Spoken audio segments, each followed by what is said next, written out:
Mixed martial arts. No one else talks about it. Except us. On the ball. Dublin City FM. Hello everybody and welcome to this week's MMA on off the ball segment here on the ball. We were having some technical difficulties there with getting Ken on the line, I believe, but we have a tremendous amount of stuff to talk about this week, including 3 massive shows that took place last night. We have UFC 180, which of course took place from Mexico City, headlined by Fabricio Verdum against Mark Hunt. We also have a Bellator card headlined by Tito Ortiz against Stephan Bonner, and we had a World Series of Fighting card that took place last night as well. Now, this is pretty unprecedented in terms of MMA available on American television all at once, and it's going to be very interesting to see how it turned out ratings wise, especially for the Stephan Bonner Tito Ortiz fight that went against everything else. So we're going to talk about all those, including all the latest news, and we're joined on the line by Kenny Murphy. How you doing, Ken? Hi Neil, how are you? I'm very good. So first off, I think we should start off with a tad bit of news, if that's all right with yourself. Chael Sonnen has found employment. Mm-hmm. So tell us what's happened with him. He's ESPN's lead MMA analyst, and that's where he got to start in MMA. Doing MMA, or not MMA, in broadcasting rather, doing MMA live a few years ago with John Anik, now with the UFC, and that's where he cut his teeth. It's interesting. I think a lot of people thought it would be probably a year or so before anyone in the broadcasting world got back into the Chael Sonnen business after the 2 failed drug tests and the lies that he was caught up in. But sure. People who are that charismatic and have that much cachet in this sport are few and far between. And it's interesting just from an ESPN perspective, because since they didn't get the UFC rights, they're very hot and cold at the UFC because they don't have any vested interest in it. They don't have it on their station. They don't really tend to give it a lot of coverage, but it's very hot and cold. Sometimes they do, and then sometimes they don't. And obviously, I guess if they're bringing them on board, I'm sure it's a decent dollar amount, then they're investing in it. So this might mean more coverage of MMA and ESPN, with Chael once again lands on his feet. And I think Fox main time going to come to regret. Well, I don't know if I'd say regret it, but that they've lost probably their key analyst, and he's on a direct competitor now. Yeah, exactly. Jim Ross was also announced to be the English-speaking voice of New Japan Pro Wrestling starting in January. So with Chael with this gig and Jim Ross maybe spending a little bit of time over in the Far East, can our favourite new commentary duo for MMA in 2014, is it just going to be a one-shot only deal? Are we ever going to see them together again?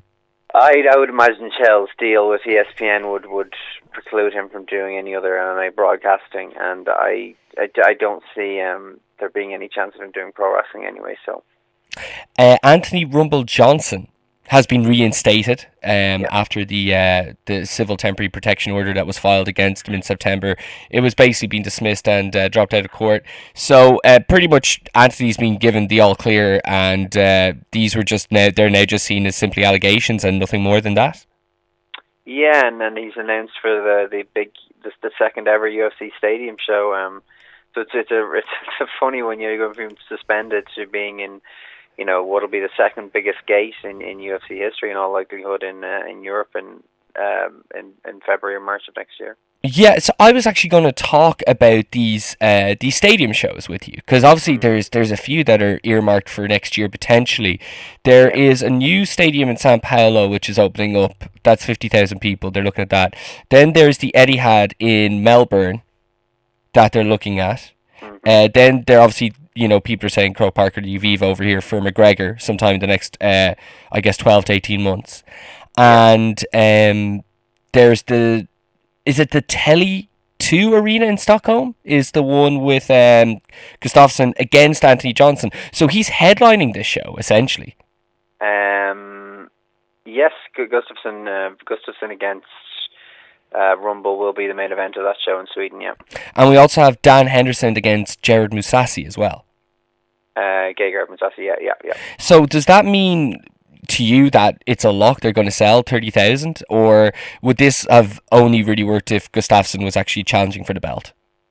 I'm sure they'll be able to sell 30,000 tickets. It's a market that doesn't get that many shows. Gustafsson is a local hero in the same way as Connor is here, and the likelihood is he'll be into a championship match after this. So I would say that they'll sell it out without too much difficulty. Okay, well, that remains to be seen. So that, again, is taking place in February. And obviously the winner of that match is going to go on to face the winner of Jones-Cormier. Yes, yeah. Pretty much guaranteed. Okay, excellent stuff. Let's just touch really quickly on World Series of Fighting. Just a couple of names that people would know. Obviously, Yushino Kami and Melvin Gillard from UFC fame both went down last night. Yushino Kami went down in the fourth round to David Branch, who is the current middleweight champion of that organisation. Now, Bellator and UFC were going head-to-head last night. Was World Series of Fighting also going against them, or was that at a different time slot? Basically, I believe Bellator went up at 9. The UFC kind of started at 10, and WSOF. I believe Bellator started off at 8, UFC 10, and WSOF at 9. So, but the UFC probably would have been earlier again if you're including the prelims. But so yeah, they were all head to head at one point. Okay. Speaking of UFC, we'll travel over now to Mexico City, which was the stage last night for UFC 180 on pay-per-view on BT Sports. Fabricio Verdum against Mark Hunt in the interim World Heavyweight Championship fight. Dana White came out this week and said basically if Kane isn't back kind of in good shape by pretty much, I think he said February, wasn't it, that this basically would become the World Heavyweight Champion. So we had our main event, and it was fun while it lasted, I thought. And Mark Hunt, who of course was a late replacement, came in, had this altitude issue because it was Mexico City. He had barely been training at all, and he obviously got himself down to Mexico with a few weeks' notice. He's obviously a larger man and wasn't ready for a fight to begin with, but he really looked strong at some points. Would you agree? Yeah, I thought that. The game was always going to be that if it was a striking match, that Hunt with his better power was probably going to be favoured, and Verdum was going to need to take it to the ground, or make it a long fight and beat him for cardio. But Verdum has never had great cardio, and at the end of the first round, I thought he was probably breathing the harder of the two, and they were very much contesting the fight at Mark Hunt's pace. Mark Hunt was landing shots. He knocked Verdum down a couple of times. He went to the ground with him and had no problems down there. And I mean, it was an 8-minute fight, and for 7 minutes and 45 seconds, it looked like Mark Hunt was probably on his way to taking a decision, or maybe landing that one big bomb and being the interim champion. And then from out of nowhere, Verdum landed a huge knee to the face and pounded Mark Hunt out and got the stoppage. Yeah, as you said, basically, Ken, it was a case where Mark Hunt was just seconds away at times in terms of like the shots he was missing looked like shots that would absolutely do Fabricio in. And obviously Fabricio Verdum has been working heavily over the last 4 years on his striking to try and get it up to an absolute world-class level. And Mark Hunt, has very seldom been finished. And it took Herb Dean a while to call it. I think there was... Yeah, it was one of those where... do you remember the... of course you remember the famous Shane Carwin-Brock Lesnar fight? Yeah. Where Josh Rosenthal, who is currently doing time, as they say, let Hard it time, go when it looked like... it looked for all the world like he was going to stop the fight, and he gave Brock every chance to stay in it. And I never felt like Hunt was... past the point that Lesnar was at that night, you know what I mean? I never felt like he was totally out of it, but at the same time, it was a justifiable stoppage. Because it just looked like Hunt is such a hard-headed dude, but he was just lying there taking shots, So, and that's that. And so I guess you go with Velasquez and Verdum now, assuming Velasquez can actually fight next year, which I will believe when I see. Okay, so two things about that. First is, do you see by the time that fight comes around Verdum being the out-and-out heavyweight champion? No, because I think that they'll look to make the fight for sort of February, March, and Kane will probably say, yeah, I'll be ready by March, and it'll maybe end up getting delayed till April kind of time, and only if he gets re-injured, I think, would they strip him. I mean, given they gave Dominic Cruz 2 years and 9 months for stripping him, I think they're likely to err on the side of caution. But I think if he were to get re-injured and not be able to fight till maybe the middle of the second half of next year, then they would probably pull the trigger. But I've been on record before. I've been vocal about this. I feel like to protect the legitimacy of the sport and to keep these divisions moving, you need to start being quicker off the draw with this. I would think I would have been comfortable enough if they'd made last night's fight for the championship, because at the end of the day, it's been 13 months since we saw Cain Velasquez fight. So in what sense is he the champion of the division? Yeah, I think that's completely fair. And if they do go to Verdum and Velasquez, and that fight actually does happen, and everything falls into place, Cain comes back from injury, who do you see winning? I like, unless this has really taken its toll on Velasquez, I never would hold Verdum in the same kind of breath as him over the last 3 or 4 years. No, Cain will eat his lunch. He will eat his lunch and do it without apology. The semi-main event had welterweight action. Jake Ellenberger going down via rear naked choke. Yep. What did you think of this fight? I thought this was interesting going in, and that a lot of the people whose opinions I respect in MMA were predicting Kelvin Gastelum, but the bookies had Ellenberger quite a strong favourite, almost a 2-1 favourite, and I just felt, I said to my wife as we sat down to watch this fight, that in a sense it was a bit like the Shogun fight last week, not in quite as extreme a manner, but in the sense that I feel like Jake Ellenberger is a guy who's been right in and around that top sort of 6 or 7 position in the welterweight division for sort of 3 or 4 years now, ever since he had that win over Jake Shields where he knocked him out. But whenever he gets close to a championship match, he loses, and I just kind of felt in his last few fights he looked like somebody who was maybe just past his peak, and I felt like Kelvin is somebody who he's really been on a surge, on a tear, and looks like and looked again last night like he's going to be he's one of the people who represents the future of this division, and I just felt like that's the way the tide was turning. So I believed that he was going to win here, and yeah, you just saw two fighters on opposite career trajectories. Gastelum's going up and Ellenberger's going down, and he went down to a rear naked choke in about three minutes here. I just thought the jiu-jitsu on Gastelum's behalf was slick, and he was I can't think of a word, but Ellenberger also didn't look great in defense. So I just really felt like that, like I said, this is one fighter on his way up, one fighter on his way back down. Gastelum and Fabricio Verdum both got the Performance of the Night honours as well. So the two, the semi-main and the main event, delivering in terms of victories there. One other fight I'd like to talk to you about, Ken, on this card before we let you go would be Jessica Ai against Leslie Smith. This was actually on the prelim card. It was ended 1 minute 30 in the second round due to a doctor stoppage. This was insane. Was falling off. Yeah, this is one of those things where occasionally, and we're all the same, we're all in the same boat here as MMA fans, occasionally you'll find yourself talking to somebody who's not too educated in the sport and who has a preconceived misconception about what the sport is and the brutality of it, and you explain to people that you basically explain the merits. I don't need to go into them here, but just the fact that this is usually a very, very overly critical, negative connotation that people who don't know the sport have. When I saw this, I immediately thought of people who had never seen MMA before, or at least a women's match, watching this match first. Just being disgusted. Oh, it was. Okay, so people are obviously saying that her ear was close to falling off. Do you think that? It wasn't really. Apparently, it was just cauliflower ear and some of the kind of the swelling that you get from cauliflower ear got torn open, which made it look like it was coming apart. Yes. Which made it look like the ear itself was kind of split.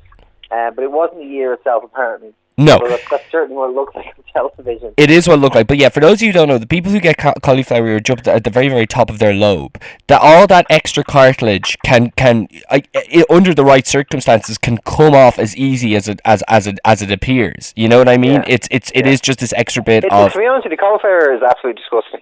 Well, it is in general, yeah. But the fact really is, it's easier for that cartilage to be affected via strikes than for somebody to be punched so hard in the ear that their actual earlobe falls off. Yeah, so that's not very likely to happen, you know what I mean? But, exactly. It was particularly jarring because you don't see injuries. We've seen, some of the famous cuts in MMA, like I remember the Diego Sanchez one against BJ Penn, that you could basically see his skull, but you rarely ever see any of these things happen with a woman. This was the first time I think there was a woman really graphically injured in a UFC fight, and Again, it may sound sexist, but there is just something to that. It's just, I guess we're not conditioned to that. You know what I mean? Yeah, it's I don't even think it's sexist to say, like, if you wanted to go one direction and say, I'm somebody who doesn't want to see women getting beaten up, but I don't mind seeing men getting beat up by each other. That's kind of a preferential thing. I don't think that's in any way kind of a general life outlook. I think that is definitely a preference. But the point is that this was just because of the pace of the women's division in terms of reaching the masses compared to the men's. We haven't seen it yet. That's what you're saying. Yeah. Exactly. So it's so in that case, it is as shocking as the first time you see a man's cauliflower ear getting damaged in the early days, perhaps, of UFC. So just fascinating stuff. And she wanted to keep going. She did, yeah, and she was very disappointed they wouldn't let her. But I mean, I think it's the right thing. I just think, even from a public perception standpoint, as we discussed, I don't think anybody really has a desire to see a fight like this continue. I just think it's a bit bad PR. So get the fight stopped. That was the right call. Okay, Ken, I'm just going to do a quick review of the Bellator show last night. So thanks very much for joining us, and you'll be back in the hot seat when we do some pro wrestling on thisaintfake.com in the coming week. This isn't fake, bro. Okay, man, thank you very much. So that was Kenny Murphy, as always, joining us here on a Sunday just after 4 o'clock. I'm going to leave you with a report of last night's Bellator show. It opened with light heavyweight action from King Mo Lawal going against Joe Vapito. Joe the Doctor.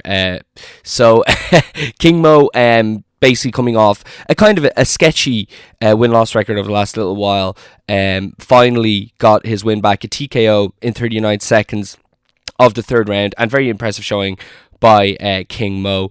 Skipping ahead to the main event of the show, this is really what it was all about, and it's kind of staggering considering where Bellator is against UFC at the moment in terms of worldwide popularity, that this fight was basically talked about, and the Google searches were far greater for this than the UFC main event for the interim heavyweight championship. It was Tito Ortiz against Stephan Bonnar. Myself and Ken had talked in depth about the way they went about building up this fight, the whole masked man in the cage during the interview 2 Bellator shows ago. They did, however, have very, very good specials about their 2 careers and about them coming to blows on November 15th that aired this week in preparation for the card itself. These were well worth going out of your way to see before the fight. They'd get anybody excited to watch it.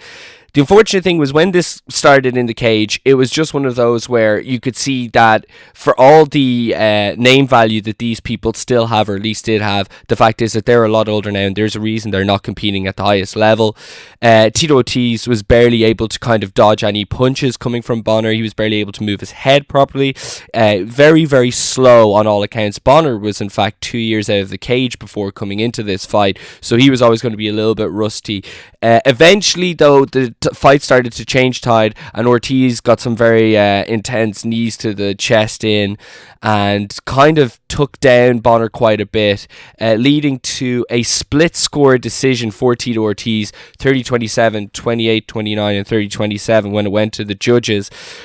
Both men walked away after the third round bell with their arms up in the air as if they were both victorious before Tito Ortiz gave Stephan Bonnar the flipping the bird, if you will, and was just generally very unhappy with him. When Tito was announced as the winner as well, Stephan Bonnar went straight back into ham mode and dropped down to his knees, started asking how did this happen. He didn't understand how he could have lost, and then Tito Ortiz came over and threw some water on him and flipped the bird again. So there is some rumblings of a rematch, and there's also rumblings about Tito going for the Bellator Heavyweight Championship, which he said he would do if he defeated Stephan Bonnar. I certainly don't know if either of those are the right business decision when it comes to Tito Ortiz moving forward, but then again, there'll be those out there who argue that they should probably have Tito Ortiz just hang it up. We said this years ago, though. Interesting show from Bellator. Scott Coker is now in charge, and it fully feels like a different show. People are saying it harkens back to the vibe of Pride even, which obviously will please an awful lot of people in a lot of ways. But it definitely is a new era for Bellator, and it definitely felt like a different show from a very much altered organisation. Until this time next week, we'll be back with all the latest news in mixed martial arts, and you can always catch archives of the MMA show or our pro wrestling show on thisaintfake.com. Until then, it'll be back to the studio. On the ball. Dublin City FM.